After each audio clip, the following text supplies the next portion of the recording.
Our business, my heart is devoted to doing nothing but to empower families. That's what I do, is we strengthen and we empower families. Now we've chosen to work with families, successful families that own businesses and that are transitioning from being a family business into a business family. Why? Because we see those as being the ones that have out there on the front ranks. They know what it is, but they have influence over their employees and their families, and they have influence in their communities and their families. We feel we can make the greatest impact by helping families become stronger. If families become empowered, if families become stronger in what they're doing, what happens to the drug problem in our country? What happens to crime in our country? What happens to our political process in our country? What happens in business? You see, we believe that we can affect every aspect of society by strengthening families. And I feel like my background of working with people and really understanding people has uniquely prepared me to do this. And so that's where our focus is. And we're living in a time of instantaneous change. Change like we've never seen before. But we are living in a world of abundance. Look at these statistics. Cost of food's gone down 10% in the last 100 years. Electricity, 20%. Cost of transportation, 100%. Cost of communication, 1,000%. The average human lifespan doubled in the last 100 years. Doubled. Average per capita income up 3 times. Childhood mortality's dropped 10 times. Poverty has been redefined in the United States. 99% of those people under the poverty line have electricity, water, toilet, refrigerator. 95% have television, 88% have cell phones, 70% have car and air conditioning. The 4 greatest disruptive events in the history of this world. The first one was, imagine if you were alive and on the earth when the first spoken word happened. What advantage would you have if all of a sudden you were able to communicate with people very quickly and not have to use sign language or grunts? You would have an advantage over everybody else, and it would be, you would be coming out of chaos. You would create chaos because they weren't used to it. The second, I don't know when it happened, would be the written word. The advantage that you would have to send a letter without you having to be there to speak, you would have an advantage over every single other person that was on the planet. That's how wars became. If I can send a letter over to this city, back to this city, and all of a sudden it lines us so that we can surround the enemy, it created chaos. It took centuries for people to really adjust to the written word. That should be the spoken word, excuse me. The written word, excuse me. Then the printing press came out. The printing press came out in the 1400s. 15th century, here comes the printing press. Did it change the world? Did it create chaos? In the first 50 years, over 1 million Bibles were printed. What did that do to the world? Industries faded and went away. Businesses faded and went away. All of a sudden, new industries, new businesses began thriving, all because of the printing press. Well, what do we have now? In the 1960s, we have a thing called the microchip. The microchip, has it changed the world? Absolutely. I mean, and it's going to continue to change it at this pace. It's going to continue to dominate. You see, it's impacting every single aspect of our lives. So, but we still have our problems. The earth is running out of water. When you think about it, the earth is 70% water. 97% of that water is salt water. 80% of the non-salt water is ice. That only leaves 0.5%. But it's the human spirit, it's the ingenuity, it's the creativity of the entrepreneurs of the world that are out making a difference. And hundreds of patents have been applied for on how to take some of that 97% and convert it to drinking water. Right now, Coca-Cola is testing a product called Slingshot.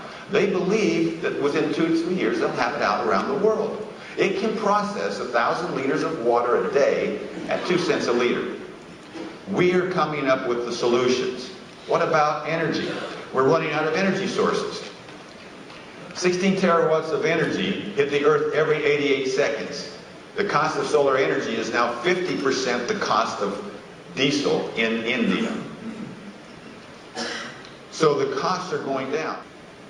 Yeah, energy is a problem. Water is a problem. We do have problems out there, but human ingenuity and creativity are going to solve them. Moore's Law. Everybody familiar with Moore's Law? It says every 24 months the microchip is going to double in speed. So, 2 billion people right now are connected to the internet.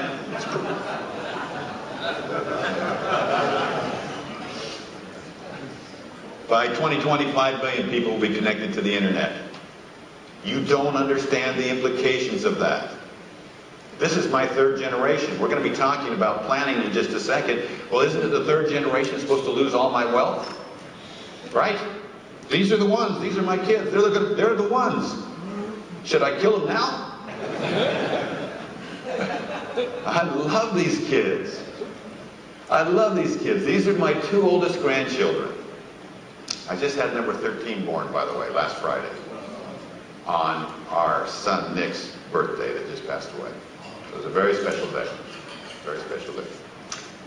So this is their Halloween costumes. They are nerds. They are nerds. So the redhead, he's Doctor Who from PBS. He watches PBS channel, okay? And the other one is an Apple geek. An Apple genius, excuse me. An Apple genius for Halloween. Now I'm glad to say that my other grandsons didn't, they were the crazy wild ones, okay? But these kind of give me an insight. I took them on a hike up to a cave, 3-mile hike. They didn't miss a step with me, just marched right along. But the geek, he calls himself, he's a self-professed geek, by the way. That's kind of a cool thing today, either that or a quant. But anyway, so as he's progressing up the trail with me, he never stopped talking the whole time. And he was talking about the iPhone. And how you can do this. Did you know, Papa, you can do this with this? Did you know, Papa, you can do this with this? Oh, Papa, don't you understand that? And he would look at me like I was the dumbest guy on earth. But what's going to happen? You know, what as we move out? 26 years from now, when he starts having teenagers, what world is he going to be in? What's it going to look like? You know? What's Siri going to be saying to him at that time? Will he be talking to his arm? Tattoo on his arm? Will he have microchips in the back of his head? We don't know. Or will it be a bubble that you inject into your bloodstream so it can take care of you and report back to you everything that's going on inside of your body that's microscopic that you can't even see it? We don't know. But it's happening that fast. Artificial intelligence is happening at a pace that recently is projected that within 15 years, you'll be able to have a conversation with me, and you will not know whether you're talking to me or my computer. Because my computer will understand me so well that you won't know the difference. They're saying that the day will come when you can actually talk to your ancestors, because the computers will know your ancestors and the way they thought. And the way, now you're moving into some really weird estate planning.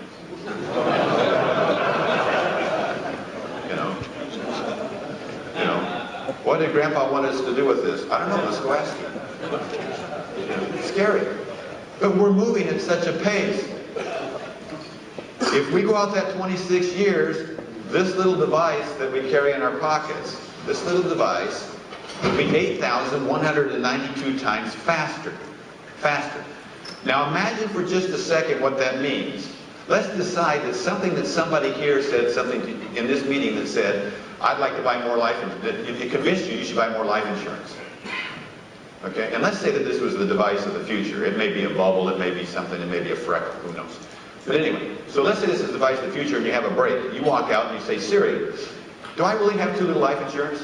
Well, according to statistics, yes, you do. Okay, well, I need to get some more life insurance. How much would it cost me? I don't know. Put your finger right here and I'll tell you if you're insurable or not. Oh, you're preferred. Let me look for you. There's 3 companies that probably be, depending on what you want, death benefit or cash value. The best one for death benefit is this company, the best one for cash value is this company. And because you own a company, you can probably run it through your company, and I have a bank that will finance the premium for you, and I notice, oh, you've got plenty of collateral. Here, would you like me to transfer that now for you? Sure. And I come back and sit down and say, I got $10 million more of insurance. You laugh? Guess what?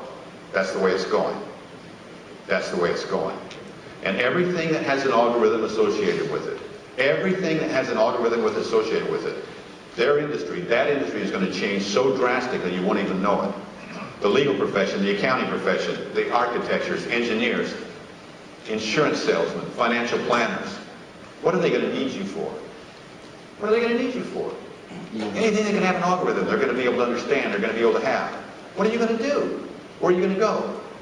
How are you going to make it work? You see, these are questions you need to be asking yourself, and you need to be asking yourself fast, now. There's 12 million baby boomers that own businesses that are going to transfer hands in the next 10 to 15 years. All successful multi-generational family businesses ultimately transition into a business family.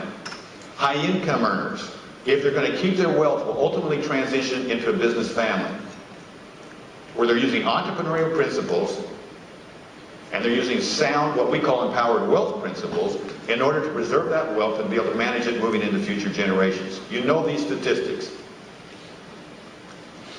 Are you a Blue Man Company? I'm talking about you now. Are you a Blue Man Company? And ask yourselves, are your clients a Blue Man Company?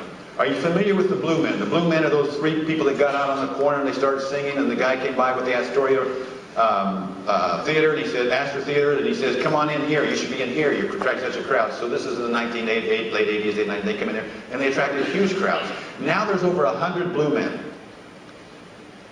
They do over $100 million a year in revenue. The three original Blue Men, they choreograph, they create, they think, what's next, they go and accept the awards.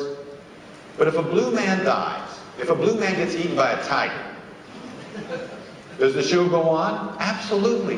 The show goes on. It keeps right on going. But if you're Siegfried and Roy, and you get eaten by a tiger, does the show go on? With their menagerie of exotic tigers and lions, these self-proclaimed masters of the impossible earned more money than any other act in the history of Las Vegas, a staggering $57 million a year. Night after night, for more than 5,000 performances, Siegfried and Roy dazzled sellout crowds. Through it all, they never seemed to miss a step, nor did their feline co-stars. And then, in the middle of just another performance on a Friday night, 5.5 years ago, Horn was attacked in the throat by one of those tigers, lost a huge amount of blood. it stopped. You never thought this could happen. Are your clients Blue Men companies, Blue Man families? Or are your clients Siegfried and Roy companies? That if something happens to the leader of that family, the family is destroyed. If something happens to the leader of that business, the business is destroyed. If something happens to your business or your family, your business or family are destroyed.